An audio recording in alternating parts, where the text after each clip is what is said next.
राधे जी सभी को। आज योगिनी एकादशी है, सभी को योगिनी एकादशी की बधाई हो। योगिनी एकादशी कथा किस प्रकार से है तो आइए सुनते हैं। प्राचीन समय में अलकापुरी नामक नगरी में कुबेर देवता का शासन था। कुबेर भगवान शिव के परम भक्त थे और प्रतिदिन सुगंधित पुष्पों से उनकी पूजा करते थे। उनके बाग में हेममाली नामक माली पुष्प तोड़ने का काम करता था। हेममाली भी भगवान शिव का भक्त था, परंतु अपनी सुंदर पत्नी के मोह में पड़कर उसने एक दिन पुष्प तोड़ने में विलंब कर दिया और कुबेर के पूजन में बाधा आ गई। जब कुबेर ने देखा कि पुष्प नहीं आए तो उसने क्रोधित होकर हेममाली को बुलाया। कारण पूछने पर हेममाली ने अपनी गलती स्वीकार कर ली। कुबेर ने क्रोध में उसे श्राप दिया, तू पापी है जिसने भगवान शिव के पूजन में बाधा डाली, जा तू कोढ़ी होकर नरक भोग। श्राप मिलते ही हेममाली कोढ़ी हो गया और वन में भटकने लगा। अनेक कष्ट भोगते भोगते एक दिन वह मार्कंडेय ऋषि के आश्रम पहुंचा। मार्कंडेय ऋषि ने पूछा, तुम कौन हो और किस अपराध के कारण ऐसी दुर्दशा में हो। हेममाली ने अपनी पूरी कथा सुनाई। तब मार्कंडेय ऋषि ने करुणावश कहा, हे हेममाली, आषाढ़ मास के कृष्ण पक्ष की योगिनी एकादशी का व्रत करो। इसके प्रभाव से तुम्हारे सारे पाप नष्ट हो जाएंगे और शरीर पुनः स्वस्थ हो जाएगा।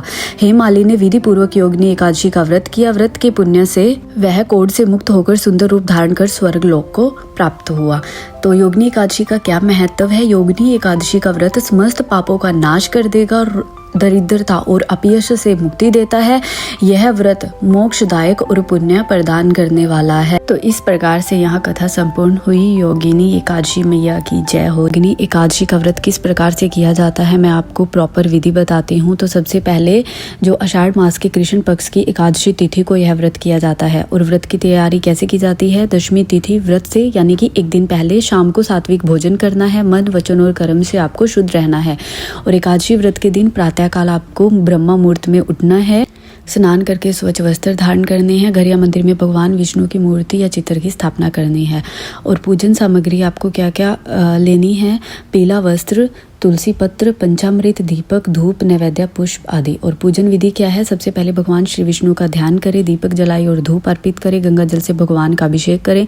पीले पुष्प और तुलसी पत्र अर्पित करें। भोग लगाएं। फलों का नैवेद्य, भगवान विष्णु के मंत्रों का जाप करें। ओम नमो भगवते वासुदेवाय। और व्रत कथा आपको श्रवण करनी है।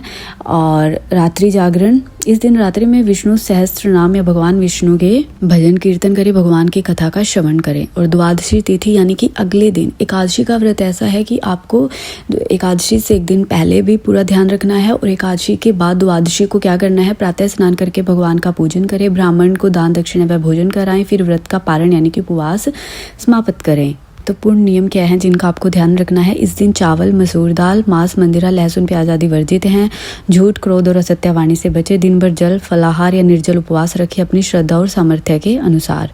और फल क्या मिलता है ये व्रत करने से? व्रत करने से पाप करते हैं, रोग, दुख और दरिद्रता दूर होती है, सुख, शांति, सौभाग्य और मोक्ष की प्राप्ति होती है। राधे राधे जी सभी को।